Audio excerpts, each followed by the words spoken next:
Takrat, ko so nam ljudje zaupali, da prevzamemo vlado, in to množično zaupali na volitvah, da prevzamemo, je bila glavna obljuba in tudi glavna želja ljudi, da ponovno živimo v normalni državi.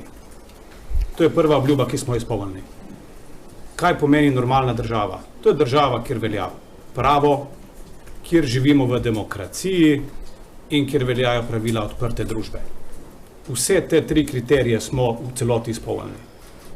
Prva stvar, ki smo jo naredili, je, da smo po legalistični in legalni poti začeli osvobajati medije. Vložili smo zakon o RTV-ju, pripravljen je bil v odprtem dialogu s civilno družbo. Z enim samim namenom, da RTV nikoli več ne bo talka politike. Sami smo se odpovedali temu, da bi imeli na RTV vpliv. In ga ne bomo imeli. Nihče drugi do zdaj ni poskušal nič takega. Nihče. Vsi ostali bi šli po politični poti in prevzeli oblast nad RTV-em. Mi smo raje počakali leto dni, prestali referendum, kjer ste ljudje jasno povedali, da si želite RTV-ja kot javne inštitucije, in danes smo na točki, da je zakon uveljavljen. In to je tisto najpomembnejše. Želeli smo normalno državo, kjer veljajo pravila pravne države.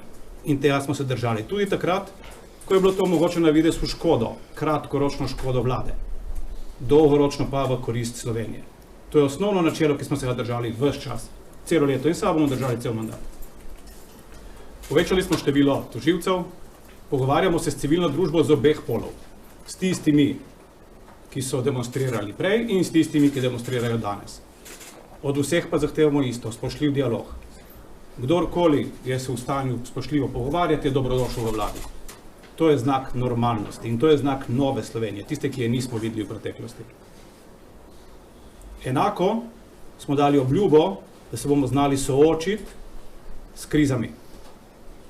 In ravno soočanje s krizo na miroljuben, demokratičen in pravni način je tisto, kar nas razlikuje od vseh prejšnjih vlad.